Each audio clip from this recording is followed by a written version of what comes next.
Fala galera, estamos aqui mais uma vez para o nosso podcast Processando Direito, sempre com um conteúdo interessante para ser tratado, principalmente relacionando o direito e a atualidade. Hoje o nosso tema se refere a serviço público ou serviços de uma forma geral que sejam considerados essenciais em tempos de quarentena. Quais são os serviços essenciais, quais não são? Então, esse é um aspecto que eu acho que é de extrema relevância atualmente, até mesmo porque geralmente tem se discutido a respeito da permissão ou não de se abrir o comércio ou qualquer outra atividade, considerando como essencial. Então, este é o ponto de hoje e já passo a bola para o nosso grande Luiz Chaves. Mande ver aí, grande Luiz. Opa, Caí, tudo bom? É bom demais estar novamente gravando aqui e com um tema interessante, né? Porque gerou muita discussão a semana que passou e a gente está gravando agora no dia 22/5, a gente está se adaptando nessa pandemia, todo mundo está se adaptando, passando por novidades, né, no dia a dia. E hoje aí, para gravar, tá o professor Caê, o nosso colega Gleison e Márcio, tá? Contribuir com suas perguntas sempre pertinentes. Só para deixar logo de avisar no início, que a gente tem a página lá, @poddireitovca, quem quiser curtir, seguir. A gente sempre está postando lá informações sobre novos episódios e também em breve a gente vai estar com uma participação maior lá e quem sabe futuramente uma live, né?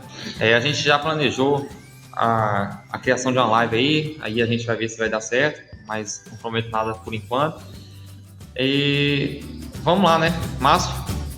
Fala galera, estamos aí mais uma vez para gravar esse podcast. Acho que um assunto pertinente a esse momento: quarentena, coronavírus, serviços essenciais. Acho que foi bem discutido, tem decreto presidencial na história, tem tudo a conversar ainda. Vamos ver o que dá aí. Tamo junto. Passo agora a Gleison. E aí, Gleison, como é que tá? Opa, e aí meu brother, tudo bem? E aí Luiz, e aí Caê? Tô bem sim, tô ansioso pra gente começar a conversar sobre esse assunto, né, que tá dando tanta polêmica, e não é pra menos, né, porque em se tratando de uma pandemia, decisões corretas precisam ser tomadas, só que aí se dividem as opiniões, né, o que seria correto ou não a se fazer na situação que a gente tá. Então tô ansioso pra gente discutir isso aí e vamos mandar bala.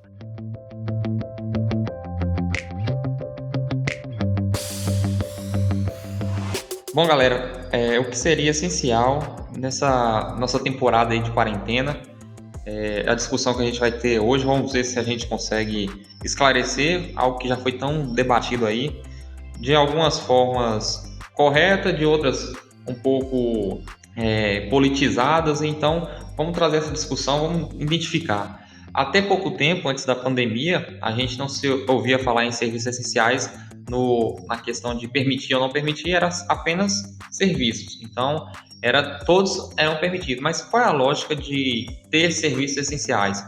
A lógica por trás de ter algo essencial é que os demais, talvez no momento, não seja a nossa prioridade no momento. Então, assim, a lógica está em evitar aglomeração, evitar que mais pessoas tenham contato com mais pessoas. Então, se você deixa o essencial, é claro que você vai reduzir toda a movimentação de um país. E a questão está em como é que a gente define o que é essencial e o que não é. Aí tem decretos e decretos autorizando que determinada ramo seja essencial, outros não. E aí até que ponto isso é saudável?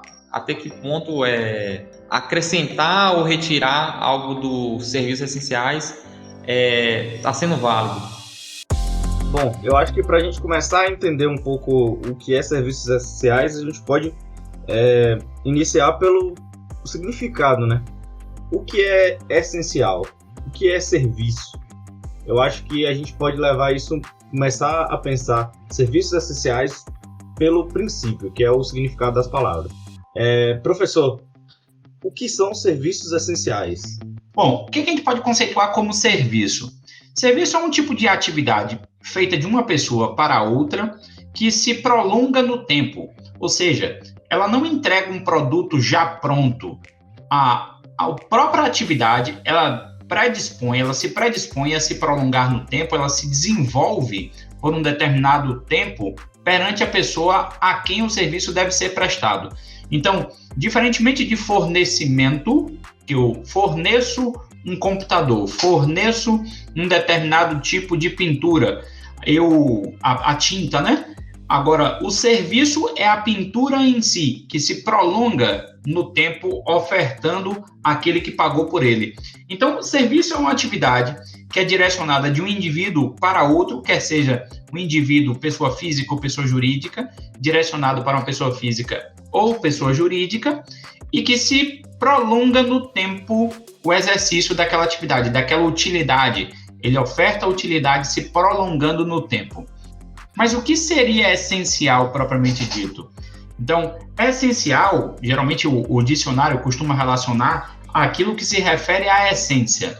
Aquilo sem o que a coisa perde a sua naturalidade, perde a sua constituição original.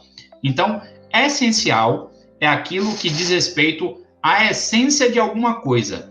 A essência de alguma coisa tem a ver com aquele conjunto de características, conjunto de circunstâncias, no caso da situação que estamos vivendo hoje, conjunto de características ou circunstâncias que, se nós retirássemos, nós não identificaríamos aquela coisa, não distinguiríamos aquela coisa, aquela circunstância, aquela atividade, aquele objeto, porque a essência pode ser de qualquer coisa. Se a gente retira a essência de alguma coisa, a gente deixa de identificá-la, a gente deixa de destacá-la frente ao restante.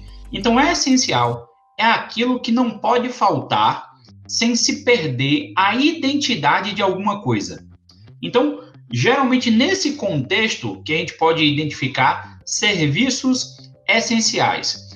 A primeira grande dúvida é o essencial, ele geralmente exige algo mais. Em relação a quê?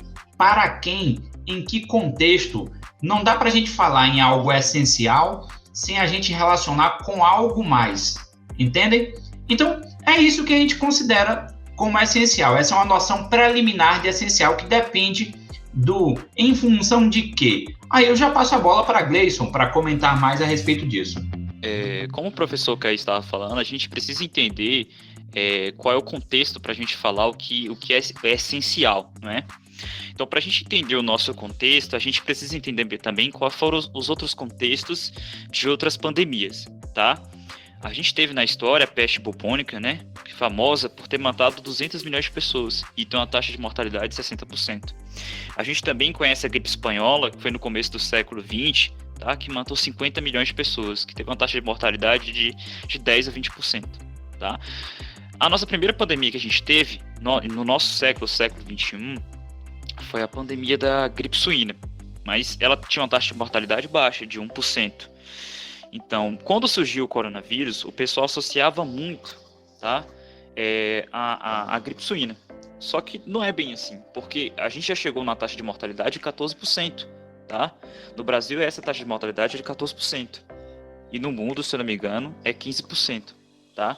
Então, a gente precisa contextualizar.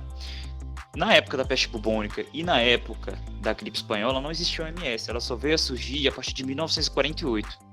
A OMS é ela que sugere o que está acontecendo, o que pode ser feito, o que não pode ser feito. Tá? Ela declara o início da pandemia e o final da pandemia.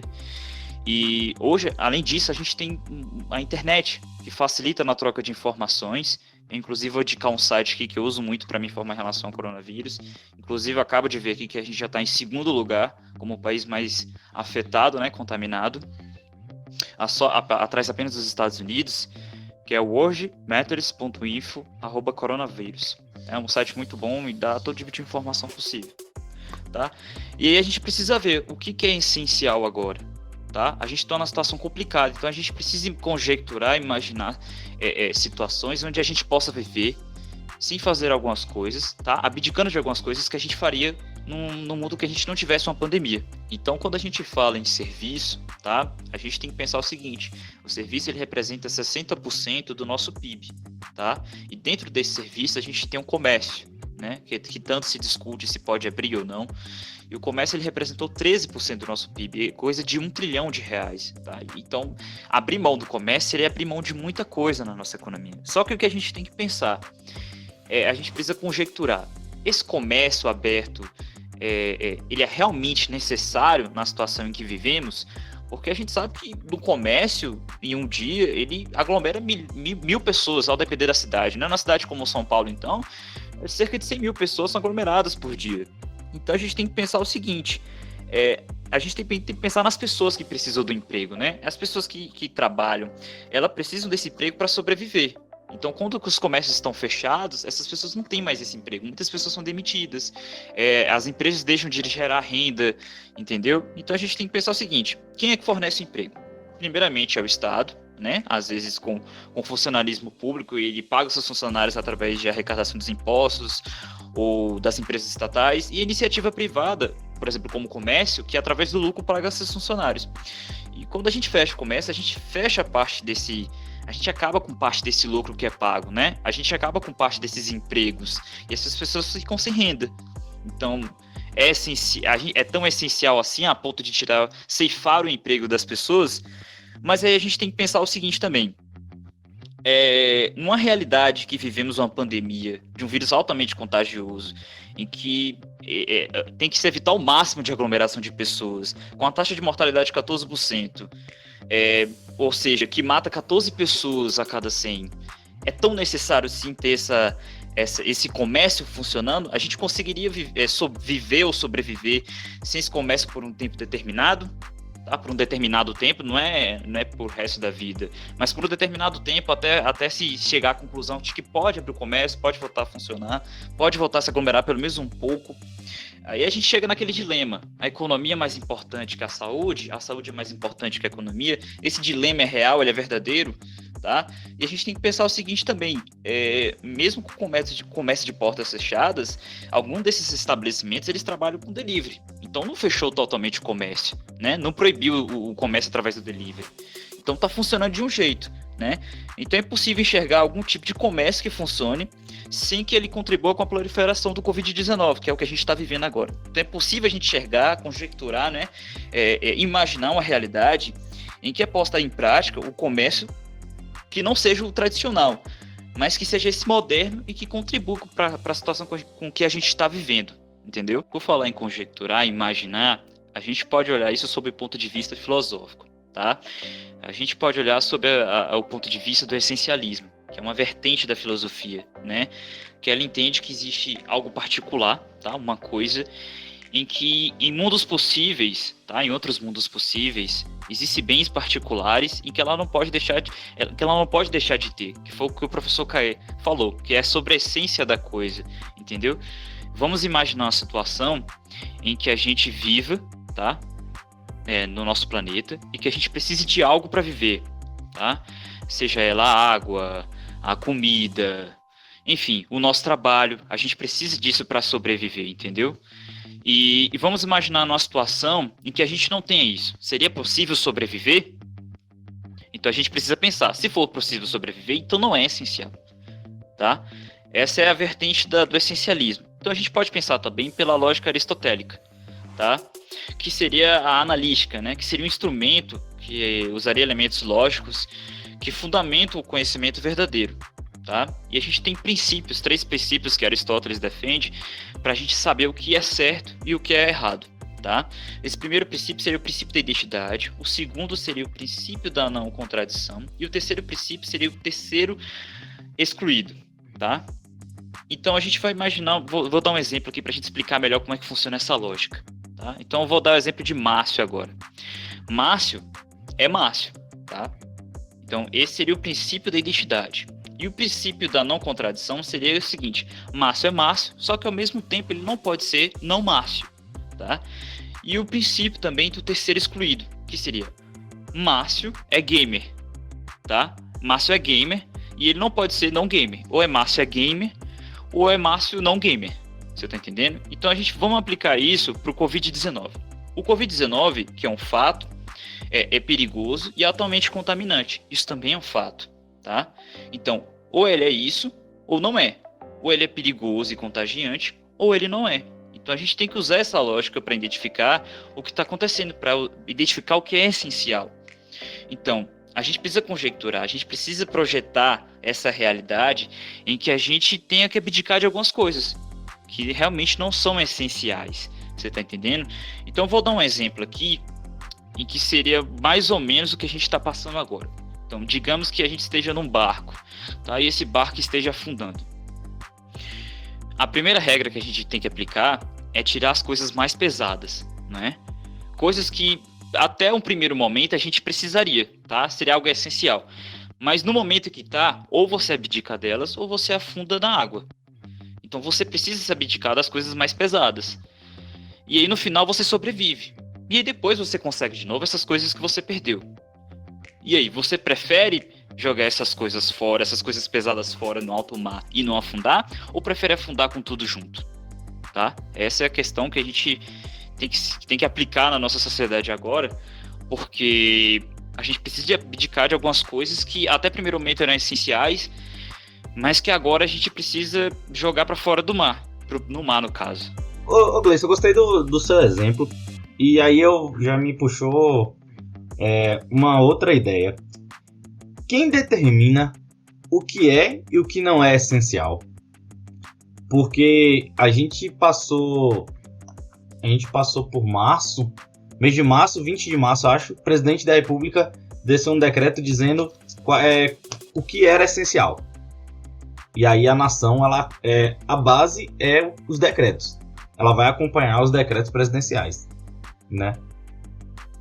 Aí, dia 8 de maio, ele coloca um novo decreto com outros itens, transformando esses itens em essenciais. Aí a minha pergunta e o meu questionamento é: o que é essencial e quem determina o que é essencial? Interessante essa pergunta. Só para, antes de entrar nela, eu quero um ponto que foi citado por Gleice sobre a questão de que se a saúde poderia de fato bater com a economia, se poderia ter essa supressão do comércio, dessa supressão desses trabalhos que estão sendo colocados de fora dos serviços essenciais. Hoje mesmo, em uma publicação do professor Ricardo Mello, eu tive acesso ao artigo 196 da Constituição, e lá diz: a saúde é direito de todos e dever do Estado, garantido mediante políticas sociais e econômicas que visem a redução do risco de doenças e de outros agravos e ao acesso universal e igualitário às ações e serviços para a sua promoção, proteção e recuperação.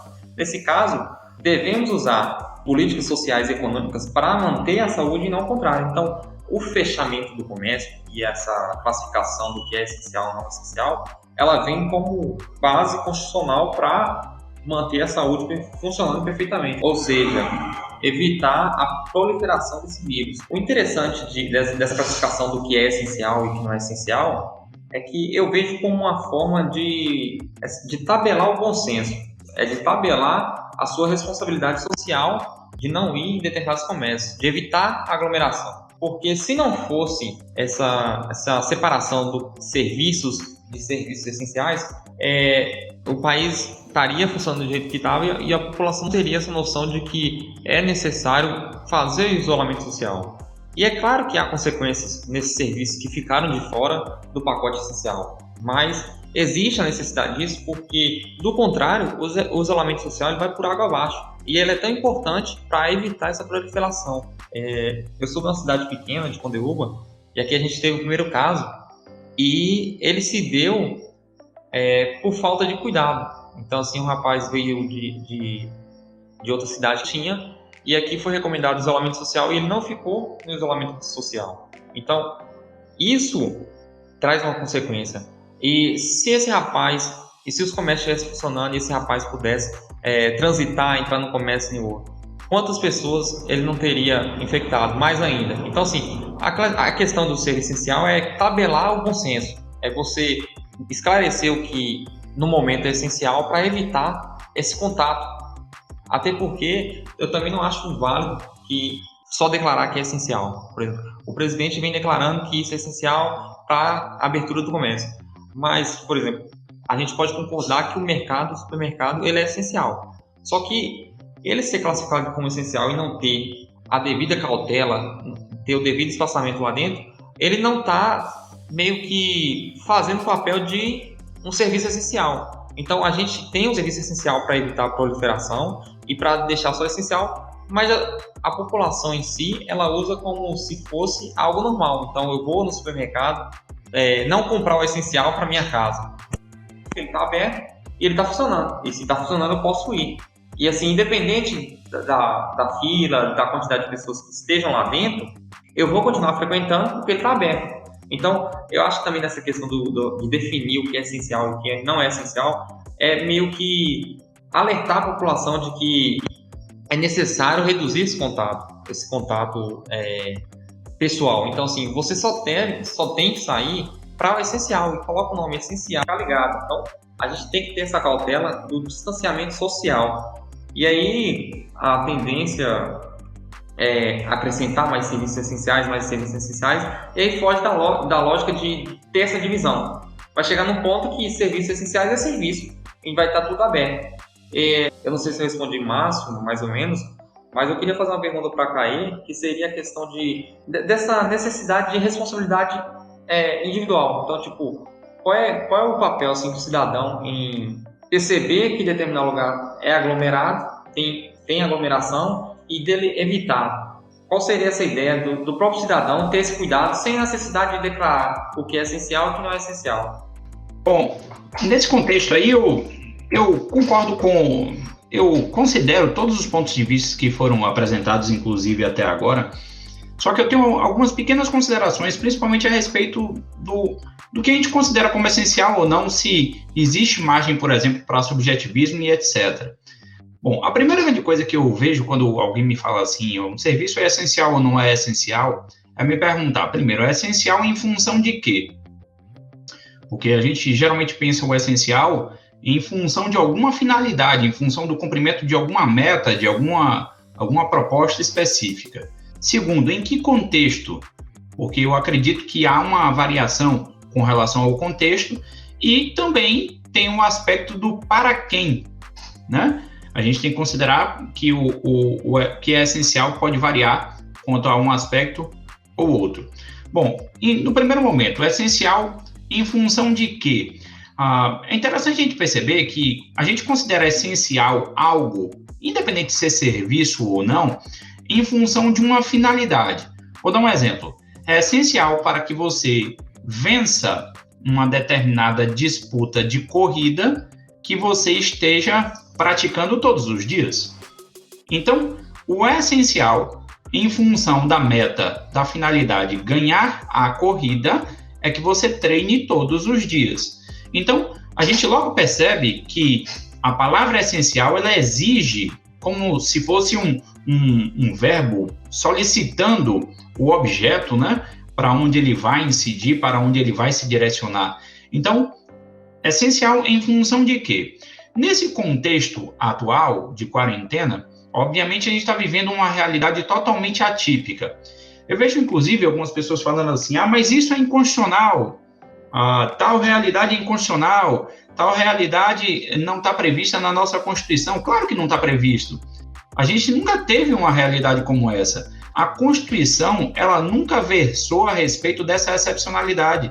Ela nunca detalhou os aspectos de uma quarentena, de um isolamento, de lockdown, de perigo de morte, etc. Ela nunca detalhou tudo isso.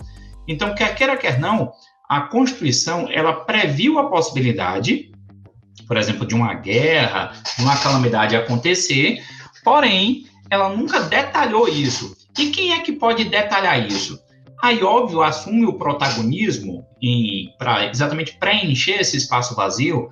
O direito, assim como a administração pública, ele não pode deixar espaços vazios, principalmente porque esses espaços vazios de atuação implicam em violação de direitos fundamentais por omissão. Então, nesse aspecto, quando a Constituição silencia, surge a discricionariedade para a administração atuar em todos os casos, prioritariamente por intermédio do Poder Executivo.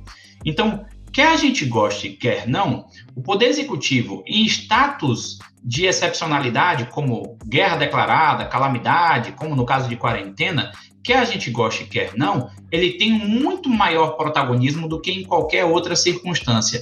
até mesmo como o próprio nome diz, poder executivo, ele quem executa, ele quem aplica a lei em primeira instância. Em última instância é o poder judiciário, mas em primeira instância é o nosso poder executivo.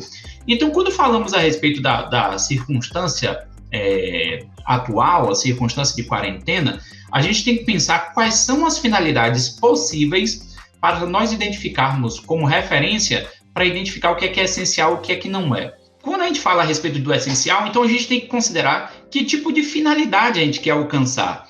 Quais são as finalidades para as quais podem se direcionar o que a gente considera como essencial ou não? É isso que a gente tem que pensar no contexto atual. Então, quando falamos a respeito da finalidade, a gente pode manter, por exemplo, pensar na primeira finalidade básica, manter vida. Não, a gente quer manter as pessoas vivas. Beleza. Então, vamos colocar alimentação e saúde. Tirando aquelas circunstâncias em que as pessoas não têm, digamos, acesso à alimentação fácil, sem acesso a um transporte que leve a alimentação até ele, esses seriam os dois essenciais. Mas se a gente pensar, por exemplo, num segundo aspecto, manter empregos. Se a gente já pensa em manter empregos, aí a gente já começa a ampliar esse rol de serviços que são necessários para a manutenção dos empregos, que teoricamente mantém sustento, mantém renda, mantém capacidade de compra de alimentos, saúde e etc. Então, se a gente pensar, se manter vida, a gente tem um rol de serviços. Se a gente pensar manter empregos, a gente tem outro rol de serviços essenciais. Vamos para a terceira finalidade, manter sustento próprio, que não é nem emprego, que a gente está falando tanto do emprego formal quanto do emprego informal, da atividade autônoma, os serviços que eu faço para, digamos, para alguma pessoa ter o supérfluo, que ela gosta de ter, tem capacidade de comprar, mas que aquilo em nenhum momento vai ser considerado essencial para a vida. Entende? Mas para sustento próprio, aquele serviço vai ser essencial. Bom, não, vamos falar o seguinte, vamos manter dignidade, professor. O que é essencial para manter dignidade? Aí você pensa, pô, vida digna. Dignidade a gente sabe que é um conceito extremamente subjetivo. O que é serviço essencial para a manutenção de vida digna?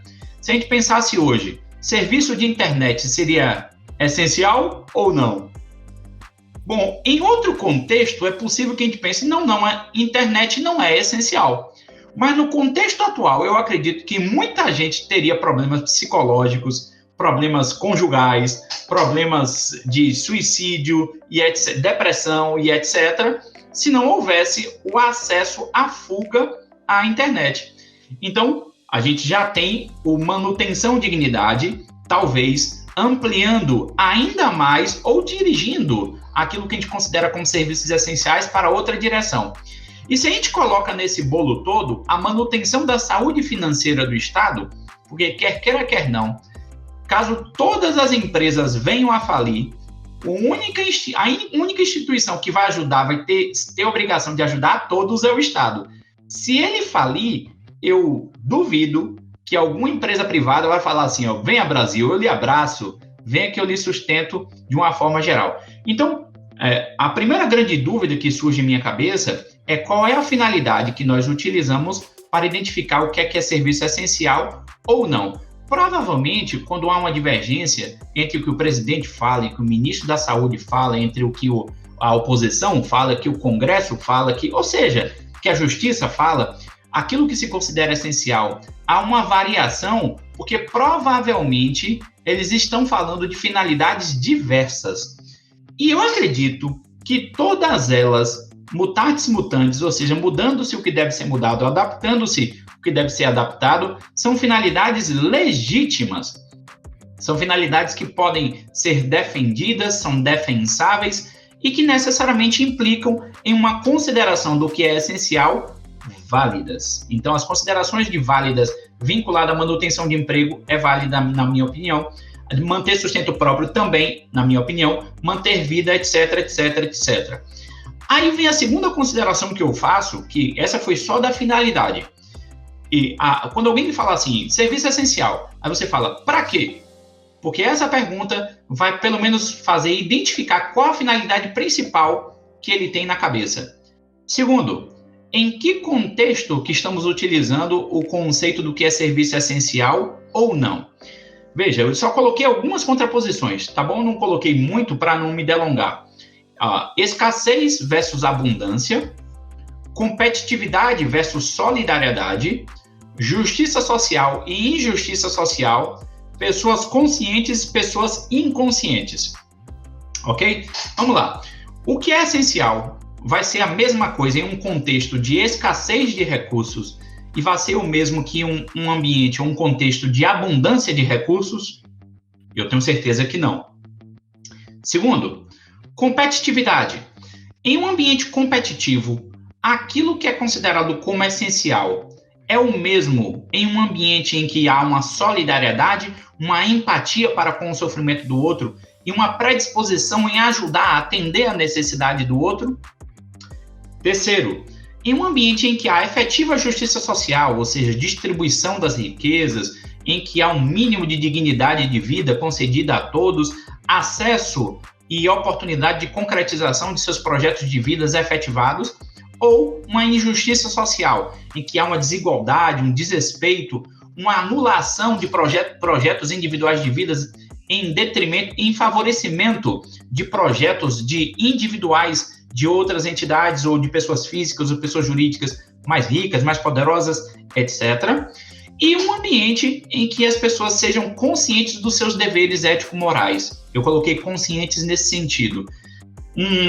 É essencial entre pessoas conscientes, é muito mais fácil ter um consenso do que entre pessoas inconsequentes e inconscientes dos seus deveres ético-morais. Seu dever, como o próprio Emmanuel Levinas fala, seu dever de alteridade, seu dever de atender à necessidade do outro, de se predispor por considerar o outro.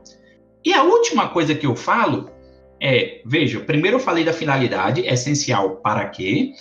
Eu falei a segunda coisa, que é o contexto, essencial em que contexto? E terceiro, essencial para quem? Porque quer queira, quer não, uma pessoa provavelmente vai ter uma noção do que é essencial totalmente diversa de outra pessoa. Vou dar um exemplo. Digamos que eu seja uma pessoa que não tenho qualquer... para mim, livros bastam. Alimento e livro, para mim, já está bastando. Então, se eu tenho acesso a um bom livro, se eu tenho acesso a uma boa alimentação e tenho acesso ao mínimo de qualidade na minha casa, para mim, eu tenho o essencial. Diferentemente, por exemplo, de uma pessoa extremamente dependente de tecnologia. Então, ela precisa ter acesso à internet, a um computador de alta geração, a um serviço de manutenção no seu computador para que ele se mantenha jogando, acessando, consultando, vendo vídeos, etc. Mantenha todos os seus aparelhos eletrônicos funcionando. Para ele, provavelmente, serviços de internet vai ser essencial, serviços de eletrônica vão ser essenciais, serviços de manutenção de computador vão ser essenciais, serviços de reposição de peças eletrônicas vão ser essenciais, de comércio e tudo aquilo que está envolvido naquilo que ele considera como mínimo para ele viver dignamente. Então, o que a gente pode falar nesse sentido todo? É possível se falar em um conceito do essencial mesmo diante da variedade de circunstâncias, de finalidades, de pessoas, é possível se falar em um consenso do que é essencial? Eu realmente acredito que é muito difícil da gente chegar em um consenso. Talvez a única coisa que seja consenso no momento atual seja a manutenção e melhoria dos serviços de saúde. O restante aí vai depender de cada um dos fatores que eu coloquei aqui agora. Então, o que a gente poderia resumir de tudo que eu disse? Bom, quando a gente fala em essencial, exatamente a gente tem que se perguntar, primeiro, para que finalidade? Qual a finalidade que eu tenho como de primeira ordem? Manter emprego, manter sustento, manter vida digna ou manter o Estado funcionando? Segundo, a gente tem consciência do contexto em que a gente está inserido hoje? O Brasil é um país de escassez ou de abundância? O Brasil é um país de competitividade ou de maior solidariedade entre todos? O Brasil é um país de efetiva justiça social ou de injustiça social? O Brasil é um país de mais pessoas conscientes de seus deveres ético-morais, inclusive de empatia e de alteridade, ou de mais de pessoas inconsequentes?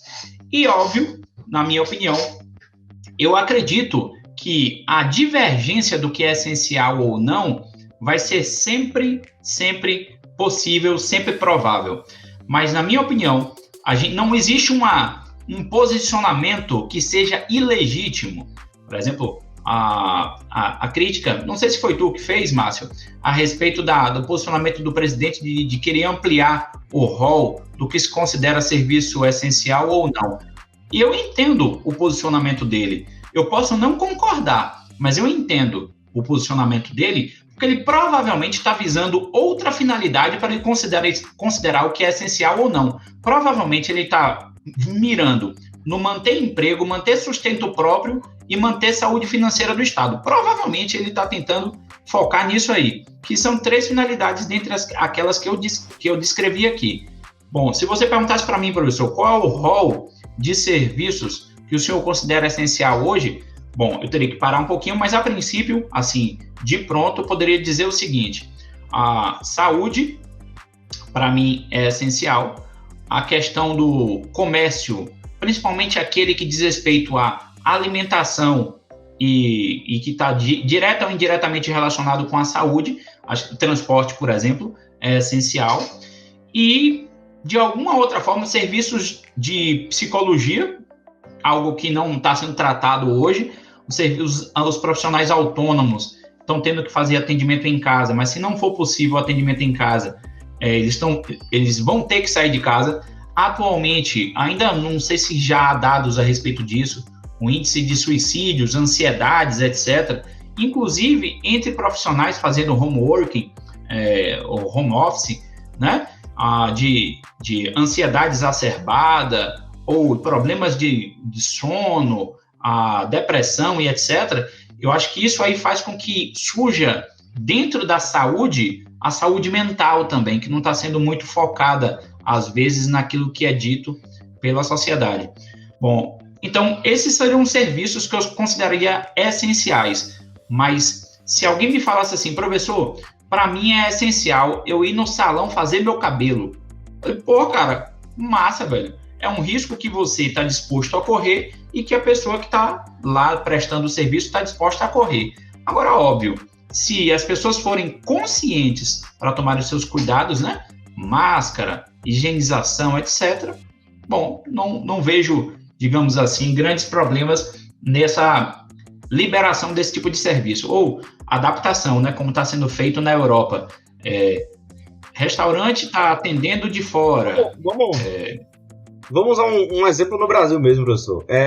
No Rio Grande do Sul, o Estado começou um processo de liberação parcial, né? Onde ele fez uma pesquisa, através da Universidade Federal do Rio Grande do Sul, nas cidades e nas regiões, para determinar quais regiões poderiam receber ou não autorização de funcionamento parcialmente normal, certo?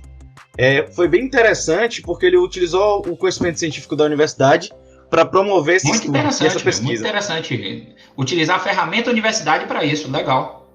Exato. E aí a universidade ela foi atrás disso. E aí hoje a gente tem no Rio Grande do Sul esse porém. Você pode abrir, o restaurante ele pode funcionar, mas ele tem um limite X de capacidade. Tipo, as mesas elas têm que estar a 2 metros uma da outra. Essas mesas têm um limite máximo. Se o local antes tinham 30 pessoas, agora são 15, ou são 10, eu não sei bem como ficou determinado. Mas existe esse limite, entendeu? E além do espaçamento entre pessoas. E aí aconteceu uma coisa muito interessante que a gente pode pensar na questão da responsabilidade individual de cada um.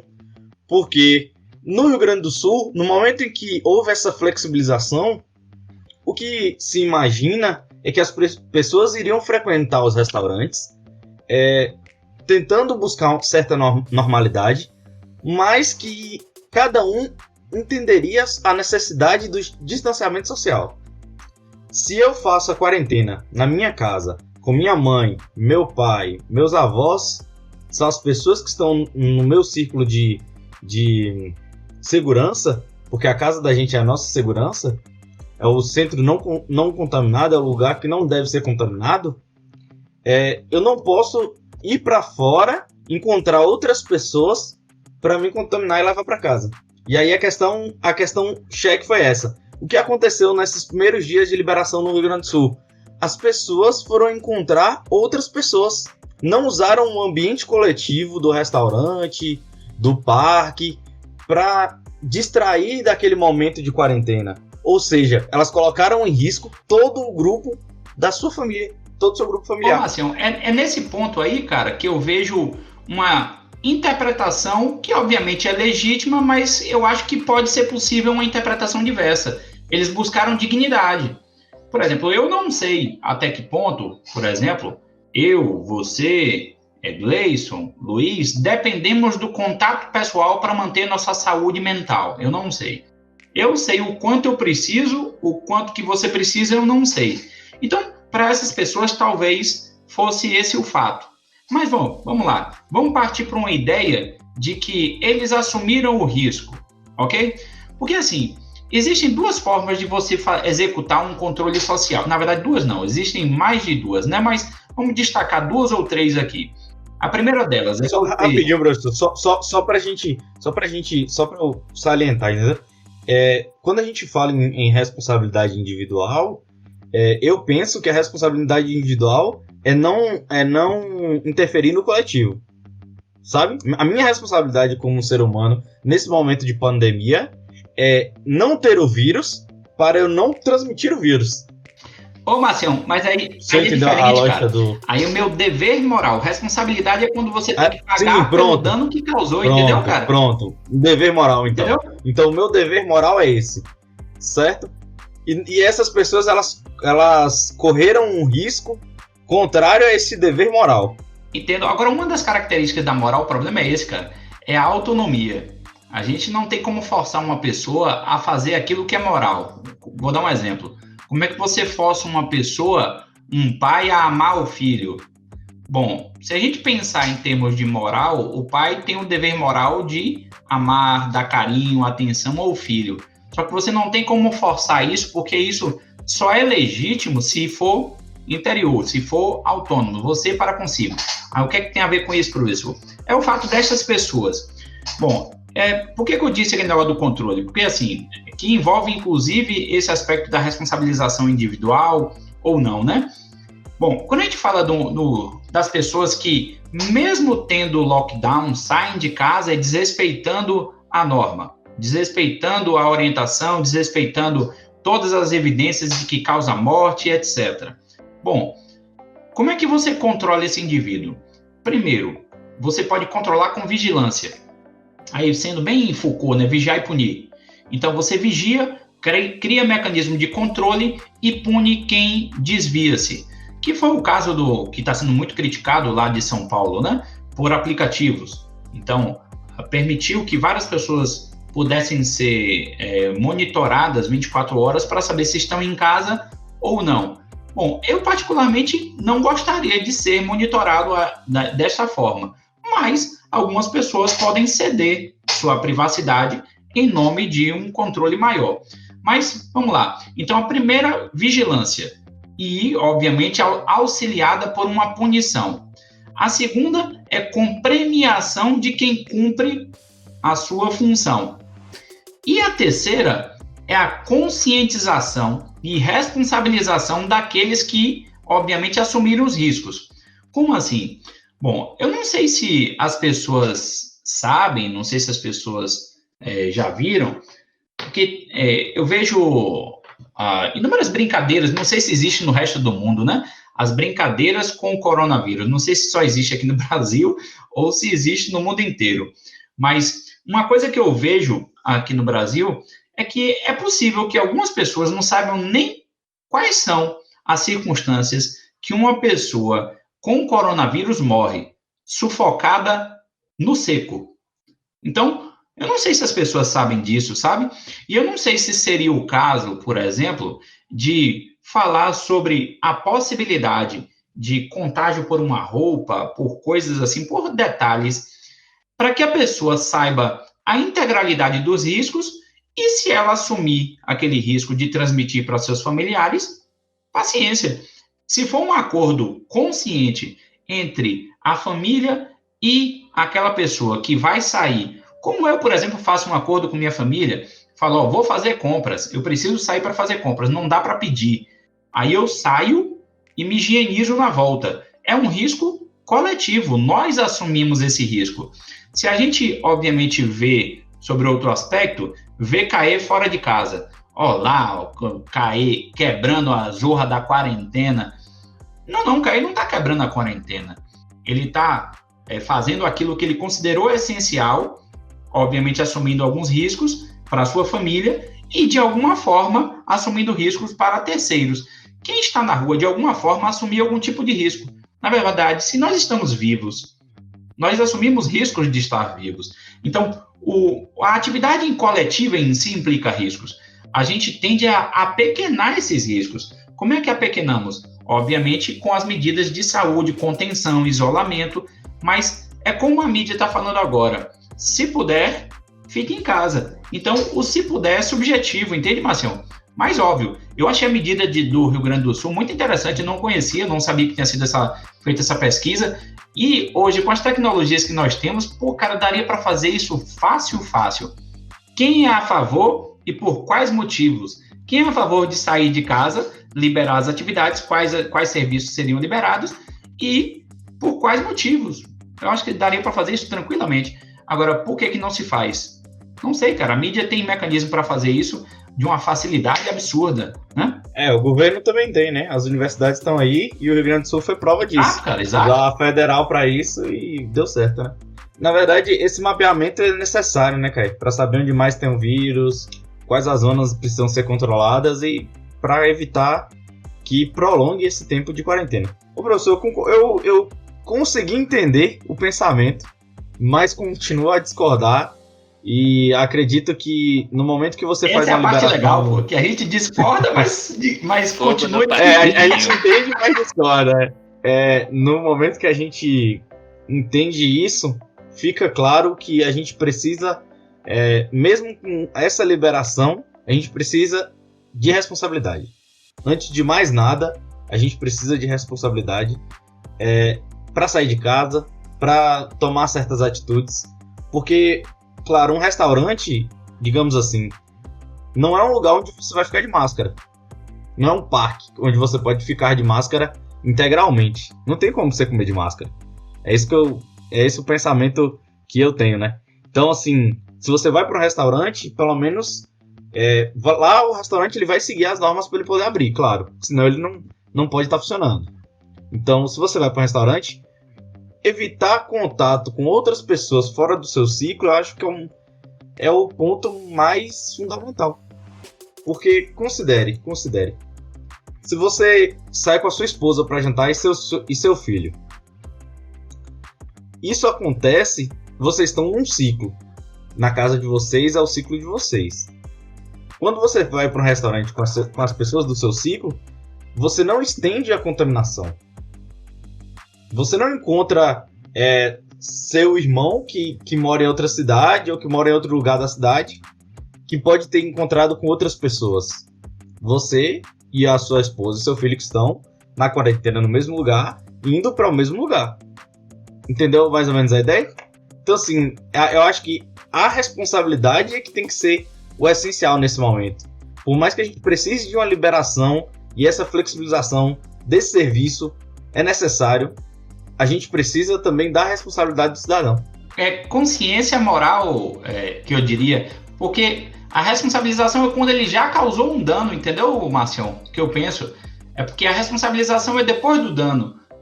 A consciência de não causar o dano, de não gerar o dano, que eu acho que deveria ter. Mas é isso, cara. Por exemplo, se eu fosse dono de um estabelecimento hoje, de alguma forma, eu faria uma pesquisa. Quantas pessoas gostariam de vir ao meu estabelecimento, mesmo em período de quarentena? E aí apresentaria isso, sei lá, para a autoridade municipal, para quem quer que seja, para saber se havia uma grande quantidade de pessoas interessadas em frequentar e em quais circunstâncias que frequentaria. Eu acho que, como a universidade foi utilizada no Rio Grande do Sul, ela poderia ser utilizada para inúmeras outras coisas, para pesquisas quantitativas, principalmente. Quantas pessoas teriam interesse que serviços hospitalares ou serviços hoteleiros funcionassem, serviços de restaurantes, serviços de cabeleireiro, etc., como foi a polêmica aqui em Vitória da Conquista, né? Que o decreto permitiu e o prefeito proibiu. Um vereador entrou na defesa dos estabelecimentos de, como é que chama? De cabeleireiro, barbeiro, Salão de beleza e... salão, e Barbearia. isso, barbeiro, e de alguma forma tentando efetivar o decreto presidencial dentro do município. Mas, óbvio, sempre vai haver divergência. Agora, sabe o que eu acho que há de mais prejudicial, Márcio, Gleison e Luiz? Não é nem aquilo que se considera como essencial ou não, ou se liberar um serviço, quais são os prejuízos que vão ter ou não. É a gente achar, por exemplo, que aquilo que o outro acha essencial é algo que não deve nem ser dito, que a opinião dele não deve nem ser proferida. Porque, na minha opinião, o grande problema que eu vejo no contexto atual é exatamente a não capacidade de tolerância frente à divergência. E eu estou falando de ambos os lados, não estou falando nem do pró-governo, nem do contra-governo. Eu estou falando do Brasil de uma forma geral. Uma pessoa fala que serviço é essencial, serviço de spa seria essencial. Por exemplo, eu estou precisando atualmente de serviço de pilates. Eu tenho sentido dores nas costas por conta da falta do exercício, mas se eu for falar para uma outra pessoa, pilates é essencial, nada, se ela não consegue respeitar a minha opinião com relação a eu considerar serviço de pilates como essencial, para mim, essa é a grande perda que a gente está tendo nesse contexto atual. Independente de liberar serviços A, B, C ou D, quem defende serviço A, B e o serviço C, D devem conviver. Hoje, a gente está numa competitividade, na verdade é mais do que competitividade, numa intenção de destruição do posicionamento contrário, que para mim é algo digno das maiores ditaduras. Então, obviamente que estou aberto a qualquer discordância, mas eu diria que o Brasil está dando mostras, digamos assim, mais demonstrações de posicionamentos autoritários do que democráticos no momento atual. E eu estou falando de diversos segmentos, não apenas do serviço, da questão político-partidária, nem de público e privada, estou falando de diversos segmentos, tanto em redes sociais, em posicionamentos privados, em posicionamentos políticos, governamentais, ou seja, de uma forma geral, a não tolerância frente à divergência. E a democracia é a convivência da divergência. Sobre o terceiro ponto que você falou, Caê, sobre o essencial para quem? A gente vive em sociedade, e desde que a gente começou a viver em sociedade, a gente deixou de ser nômade, tá? A gente começou a se submeter à ordem vigente, né? A autoridades, a reis, presidentes e tal, a governadores, prefeitos. E sobre o que o Márcio falou agora há pouco, sobre quem decide o que é essencial, né? O prefeito faz decreto, o governador faz decreto, o presidente também. A minha opinião é que é o seguinte, do nosso quintal a gente entende melhor, né? Então eu acho que o prefeito ele entende melhor da cidade, o governador entende o que é melhor para o seu estado, e o presidente ele entende o que é melhor na medida de sua competência. Então eu concordo com o STF de que a concorrência sobre legislar nessa situação específica, tá? É concorrente, tá? Então, a União, ela legisla no que ela pode, e os estados e os prefeitos, eles legislam, tá? No que eles podem também. Então, a gente tem que dar essa liberdade, essa autonomia que a Constituição oferece, né, aos entes federativos. Então, o prefeito, ele conhece a sua cidade, o governador conhece seu estado, e aí o presidente, ele faz o que pode. Você tá entendendo? Então, assim, eu acho que o prefeito, o que ele for decidir, pode haver controvérsias e tal, mas eu prefiro concordar com o posicionamento do prefeito do que com o posicionamento do presidente. Porque, assim, a gente conhece a nossa realidade, entendeu? Então, o presidente, por mais que ele seja ali o chefe do executivo, ele não vive com a gente aqui, ele não conhece Vitória da Conquista, ele não deve conhecer ninguém de Vitória da Conquista. Então, por mais que você possa ter discordância com o seu prefeito ou com o seu governador, eles conhecem mais a nossa região do que o nosso presidente. Então, eu concordo com essa decisão do STF de que quem decide mesmo é quem conhece aqui o nosso quintal. Aí jogou a bomba pro seu lado. Eu já vou até lhe perguntar, que aí me bateu a curiosidade. Em relação às competências, O STF agiu direito ou não agiu direito? Rapaz, primeiro, a próprio nome direito, agiu direito, rapaz, não sei, cara, não sei, realmente não vejo como certo ou errado. Eu vejo aquilo que é melhor ou pior, e obviamente a depender da circunstância, né? Mas vamos lá, o decreto vamos para o nosso município, né? Que foi o caso que nós sentimos aqui explicitamente, que foi a abertura, o decreto falando da abertura de salões de beleza, vou chamar de salão de beleza, né? Mas de barbearia, cabeleireiros, etc. E o prefeito editou um decreto, já tinha um decreto anterior, não sei se foi anterior, se foi posterior, falando que seria proibido. E aí o agente do município foi ao estabelecimento para fechá-lo e que necessariamente as pessoas, o vereador agiu como fiscal que deve ser, até ressaltar, independente da postura do vereador, de quem quer que seja, viu? A função do vereador, uma das principais funções do vereador é exatamente essa, é de garantir que o Poder Executivo municipal cumpra com todas as leis, inclusive se fosse o caso de uma lei federal. Não é o caso, é decreto federal, né? Mas seria uma função que os vereadores deveriam executar de uma forma geral, independente do contexto de eu concordar ou não com o que ele fez, ok? Então, quando falamos desse decreto, houve o decreto do presidente e o município falou que não. Bom, eu particularmente, eu entendo que deveria se manter a possibilidade de abertura. Por quê? Bom, o presidente realmente ele não conhece muito bem a realidade dos seus municípios, assim como o Estado não conhece a realidade dos seus municípios. Porque o STF ele falou o seguinte, que deve prevalecer em detrimento da União, a dos estados e dos municípios. A questão de recursos, cara, que a maior parte dos recursos que sustentam os estados e os municípios são recursos federais. E, obviamente, quem teoricamente tem noção de quanto dinheiro tem para cada coisa é o governo federal. Então, eu acho que tem que ser uma via de mão dupla, né? Bom, tudo bem, município, você pode fazer isso aí, mas me mantenha informado de alguma coisa, porque aqui o dinheiro está acabando para tal coisa. Bom, mas, na minha opinião, e falando enquanto cidadão que gostaria de usufruir de um serviço de barbearia ou de um cidadão que tem a barbearia como sustento próprio, ok? Falando nessa dúplice análise. Se eu fosse dono de barbearia, eu gostaria de ter a permissão de abrir. Se o presidente da República me permitiu abrir e o prefeito me proibiu, entre a divergência, eu acredito que deva prevalecer a dignidade da pessoa humana, que para mim, neste caso, prevalece. Aí é só pesar valores, né? Pesar o valor, sustento próprio, etc, etc.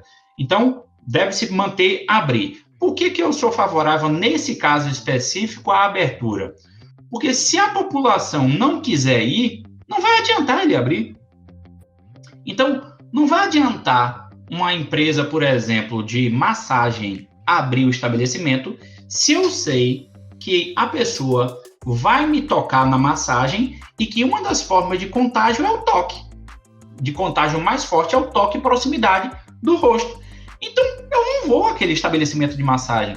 Então, entendam, o problema maior não é a abertura ou não de alguns estabelecimentos, e sim a falta de consciência da população. Por isso que eu falei que um dos pontos principais é se temos pessoas conscientes ou pessoas inconscientes. Então, a pessoa ser consciente de não ir lá, entendem?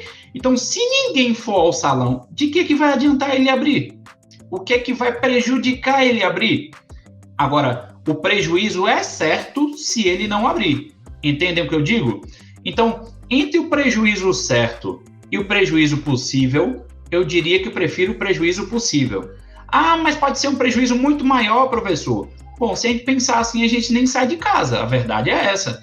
Porque se a gente sair de casa, um vento pode bater da boca do meu vizinho e vir para minha boca e eu pegar o vírus. Então, se a gente maximiza o risco, como eu vejo, às vezes, alguns canais de mídia fazendo, eu particularmente não estou assistindo, porque de alguma forma me deixa baixo astral, me deixa Isso gera ansiedade, gera síndrome do pânico, gera depressão, gera um conjunto de fatores psicológicos que podem gerar, inclusive, suicídio. Então, eu particularmente não vejo essas mídias sensacionalistas. Tanto não via antes como aquelas que faziam sensacionalismo com o crime, e que matou, bateu, que tem que bater mesmo, que tem que prender. Nunca vi esses canais, assim como não estou vendo agora, porque para mim respingam sangue na gente. Então, para mim, nesse caso específico, o STF está certo? Bom, está certo sim, mas para mim, deve-se considerar os aspectos de que a União é quem, em maior parte, sustenta os estados e municípios. Boa parte da verba que o município recebe, inclusive da saúde, que é o essencial hoje, vem da União. Então, há que se considerar se a União pode ter poder de voto, poder de interferência ou não no município, se é ela quem tem o cofre. É a mesma coisa. O seu pai pode mandar no seu celular enquanto filho? Bom, a princípio, não pode, porque é sua privacidade. Mas é ele quem lhe sustenta, quem paga a conta e etc. Então, se existe a possibilidade de você fazer mau uso, eu posso sim fiscalizar. Entendem? Então, o STF está certo, porém, não da forma como está sendo defendida hoje, que o STF mandou que quem manda é o município, quem manda é o Estado. Na minha opinião, não. É uma união dos três. São harmônicos e interdependentes, até mesmo porque quem tem o bolso, quem tem o recurso, maioria é a União. E se os dois quebrarem, o município e o Estado, eles vêm com um pires para a União.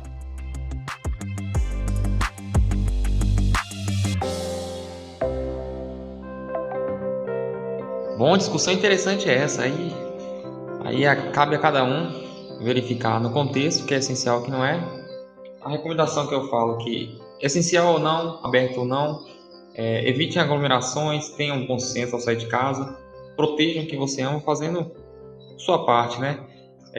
Para aqueles que nos seguem, continue seguindo, que a gente vai estar cada vez mais ativo nas redes sociais. E para você que não segue, está escutando agora, siga a gente, @poddireitobca. Lá também tem um e-mail para você participar, enviar sugestões de temas, e aí a gente analisa e quem sabe a gente grava o tema que você sugeriu.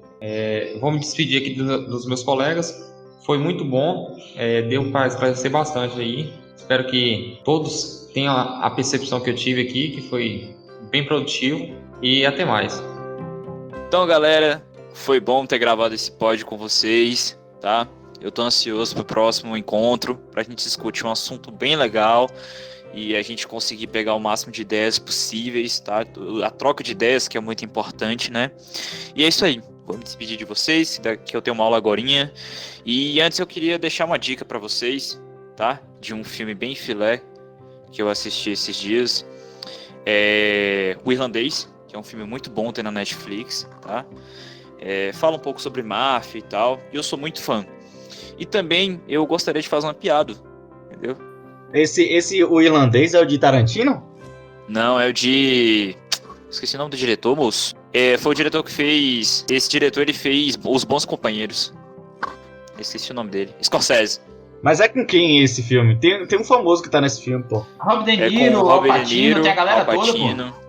Al Pacino e Robert... Pronto, então você tem que soltar essas referências aí pra galera. Senão a galera não vai ver, não, pô. Tem na Netflix, né? É original Netflix. Tem na Netflix. O Irlandês é um ótimo filme, então eu garanto pra vocês que vai ser um excelente filme de 3 horas e meia. Não desistam, é um filme muito legal.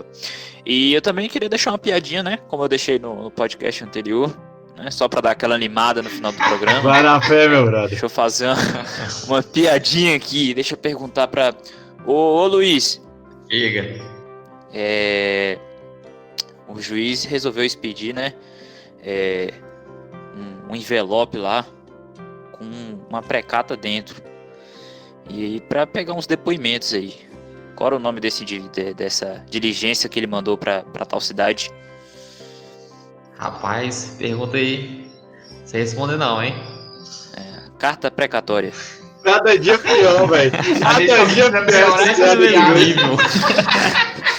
Tá cada dia pior, velho. Tá cada dia pior. Sempre no mesmo nível. Nota 0, né? Essa é uma piada do próximo episódio. Pode ir embora. Rapaz, depois que eu criei essa piada, toda vez que eu ouço o termo carta precatória, imagina o sim. chinelo dentro, velho. Bom, galera, eu mais uma vez me despeço aqui de vocês. É sempre um prazer estar compartilhando e ouvindo um pouco dos meus colegas, compartilhando conhecimento.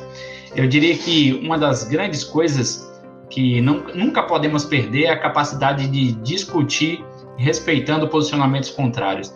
Eu acho que o que a humanidade hoje, de uma forma geral, e obviamente falando mais do nosso povo, o povo brasileiro de uma forma geral precisa aprender, é conviver com a divergência.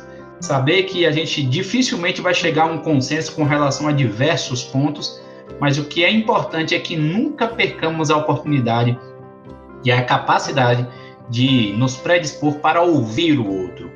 A partir do momento que a gente não conseguir mais ouvir o outro, a gente vai viver mais em uma tentativa de imposição do nosso posicionamento do que de conciliação de posicionamentos. Bom, agradeço e como eu sempre faço, geralmente no nosso podcast aqui, indicação de leitura. Não sei se eu já indiquei esse, que é Identidade versus Alteridade. Ele tem um subtítulo um pouco maior, que é uma análise sobre a ética da alteridade de Emmanuel Levinas, e é de Jacilene Maria Silva. Então, é um excelente livro, curtinho, tem na internet para comprar, R$5 o livro, então vale muito a pena você investir esse dinheiro. Então, aquele abraço, muito obrigado pela audiência e fui! Pois bem, galera, ficamos aqui com mais esse podcast. Gostaria de dizer que eu ainda não assisti o Irlandês, mas está na minha lista de filmes para assistir, meu beijo. Vou dar aquela conferida para ver. Pode assistir, pai. Filme de máfia é filme bom, filho. Professor, o livro Identidade versus Alteridade é muito bom mesmo. Eu estudei ele em filosofia jurídica. Nós temos um fichamento do livro, muito bom mesmo. Fantástico, e dá pra gente ter uma noção muito boa do que é realmente a identidade. Fantástico e ótima indicação. Vou também deixar aqui meu agradecimento à UniFTC de Vitória da Conquista. Fez uma postagem muito legal sobre o podcast Processando Direito, na data do 19 de maio, dia do Acadêmico de Direito. Isso. Né? Que foi bem bacana, a gente ficou bem feliz com a postagem, a gente não estava aguardando assim, então, essa expressão. Fica aqui meu agradecimento a eles. Fica aqui o meu agradecimento também especial ao professor Caê, porque independente dele ser nosso professor, nosso mestre, ele também é um acadêmico de direito. É verdade. Né? Ele também é um ensino.